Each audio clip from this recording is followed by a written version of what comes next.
Sup guys, Christos here. Now, the other day I finally decided after months of research to finally open a position in a company that I have been tracking for some time now, and that company is DraftKings. And basically, in today's video, I'm going to be sharing exactly why I have decided to invest into this company now and what I can actually see in terms of its future growth over the next 12 to 18 months. I'm not going to faff around or anything like that. All I ask from you guys is that if you do like these kind of videos, then do make sure that you have liked and subscribed down below. But having said all that, let's jump straight in. Okay, so for those that don't know already, DraftKings is an American daily fantasy sports operator that essentially hosts daily and weekly fantasy sports related contests where you can win money based on individual player performances. And whilst they do still offer the regular forms of gambling such as the DraftKings sportsbook, so to say, and the casino, it's the fantasy sports side of the business that has really attracted myself and many others to their service. In terms of the company, it was originally founded back in 2012 by three men, Jason Robbins, Matt Kalish and Paul Liberman.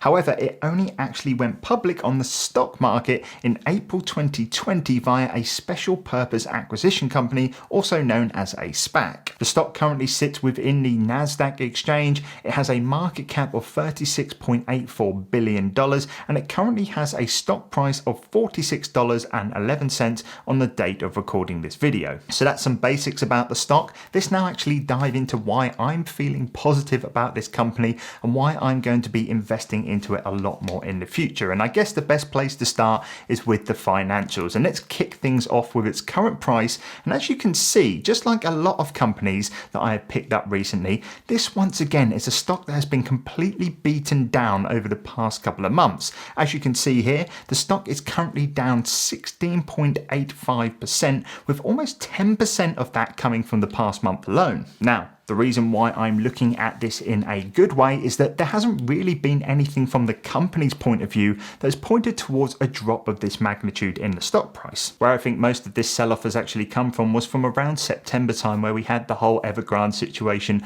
over in China, where most companies in the S&P 500 did see a little bit of a pullback. However, it's always the high growth companies that normally gets hit hardest when something like this, when like a market-wide kind of event actually happens. These are the companies that normally get the hardest, and obviously DraftKings of course falls into that category. Just taking a look at what analysts have to say about this stock, and whilst you should always take analyst predictions with a pinch of salt, simply Wall Street is currently valuing this company as 49.2% undervalued right now. But like I said, you can't really take these guys too serious. What I actually want to do is dive into some actual financials to see how this company has been actually performing. So I guess the first thing to mention is that this company is currently unprofitable at the moment, which of course means it doesn't have a PE ratio to take a look at, and this sits absolutely fine with me. I completely understand that it's a high growth stock. Most high growth stocks, especially when they are new like this company, don't see too much in terms of its bottom line profit in the early days. As long as it actually starts to turn things around in maybe a couple of years time, I'm kind of predicting around 2023, then I am absolutely fine with that. One thing that is quite interesting,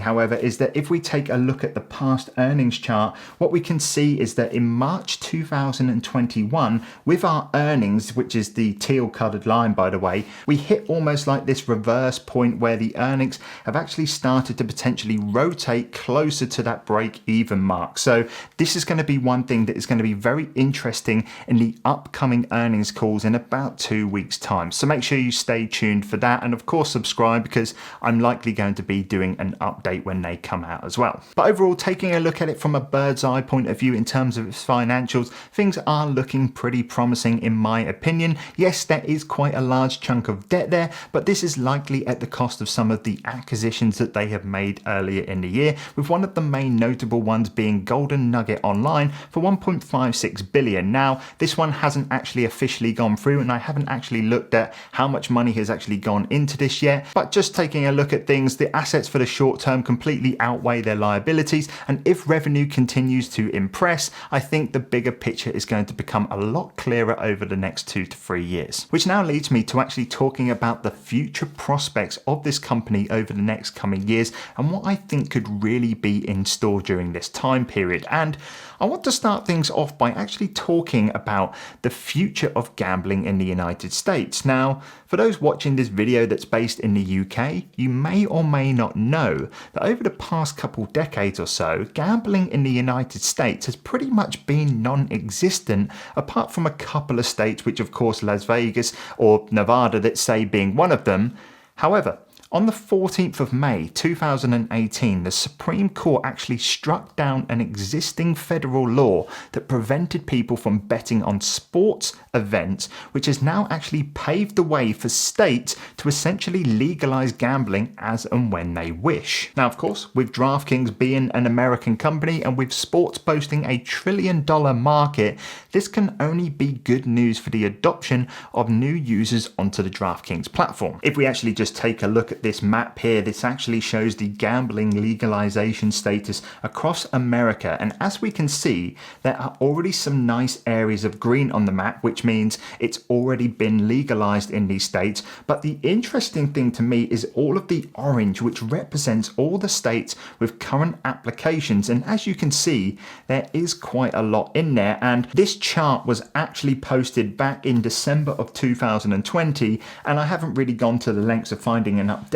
one, but I'm pretty sure maybe a couple of those have already gone through by then, which means there's going to be a lot more green. Also, the yellow states mean that the law has actually now been passed, but betting hasn't actually launched yet. And this chart is from, like I said, late December 2020, so I expect a lot more of that to be green as well. But what I am essentially saying here is that the gambling industry is actually a growing one in the United States. And my thought process with this is very simple. The more states that manage to get their gambling bills passed can only mean more eyes coming to DraftKings, which would eventually lead to higher revenue. Now, following on from this and almost sticking with this point actually, I want to talk about some of the partnerships that this company has stricken up. And to me, since I've been following this company, it seems to be very busy on this front. Just taking a look at the investors relations page here, I am just seeing constant announcements left, right and center about different partnerships, different features and all of that good stuff being announced. Now, for example, what we had just a week or so ago on the 13th of October, we saw an announcement that they have become the official partner of the NHL for betting and fantasy sports. Now, of course, this is a really big deal. This is going to bring a lot more eyes to DraftKings, but what's even bigger is that back in April, we also saw the same with the NFL, which I believe is a much bigger sport over in America.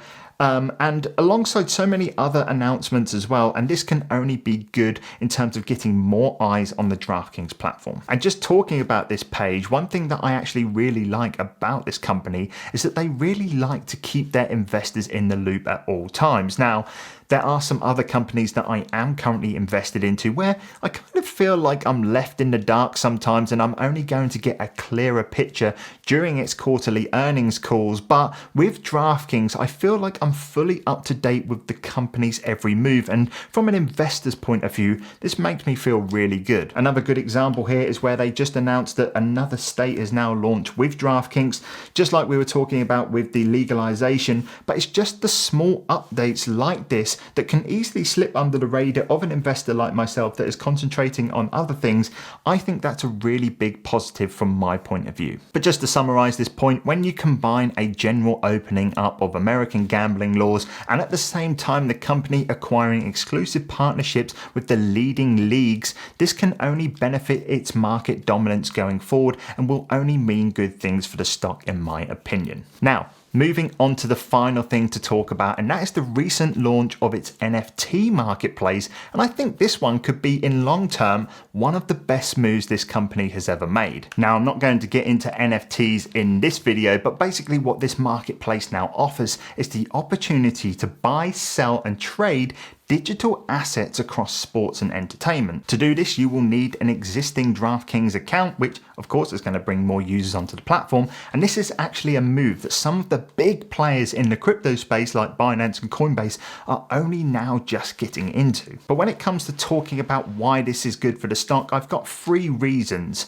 Number 1, this is going to make things a lot easier for anybody that wants to invest into NFTs and digital assets that doesn't quite get crypto yet, because basically on the DraftKings website, what you can essentially do is buy these NFTs with US dollars, whereas most of the crypto platforms, you have to go and get cryptocurrencies, send it to a crypto wallet and do all of that kind of confusing stuff. This actually allows and makes that process a lot easier. The second reason is because of their exclusive partnership with some of the major leagues. I think this is going to pull more people into the platform looking for their favorite sports star. For example, I believe when I was researching the marketplace, I saw somewhere that the first drop was all based around Tom Brady, who of course is a massive star all over the world. And basically, if you're an NFT fan and you want to get hold of a Tom Brady digital collectible, the only place you're going to be able to do that is over at DraftKings. So that's the second reason. However, the third reason, and the main one why I think this marketplace opening is going to be absolutely amazing for this company, is the new revenue stream is actually going to open. What they are essentially going to do now is actually make money from the original pieces that they are creating and selling, and they are also going to make money from the transaction fees as well, because like I said, you're going to be able to buy them and sell them from other users on the platform. So this is very much how Coinbase makes their money at the moment, and if they can replicate that even from a small percentage point of view, this is going to be massively beneficial for the revenue of this company. But all in all, I think that the NFT marketplace was one of the better plays that the company has made this year, and one that finishes off my main bullish points about this stock. But having said all that, they are basically the main reasons as to why I have now opened a position with DraftKings right now, and why I think the company has a bright future ahead. But as always, this is all just my own opinion. I am no financial analyst, I am no financial advisor, so always do your own research when you invest into any company. But having said all that, drop this video a like if you did find it useful, and I will catch you guys in the next one. Take care.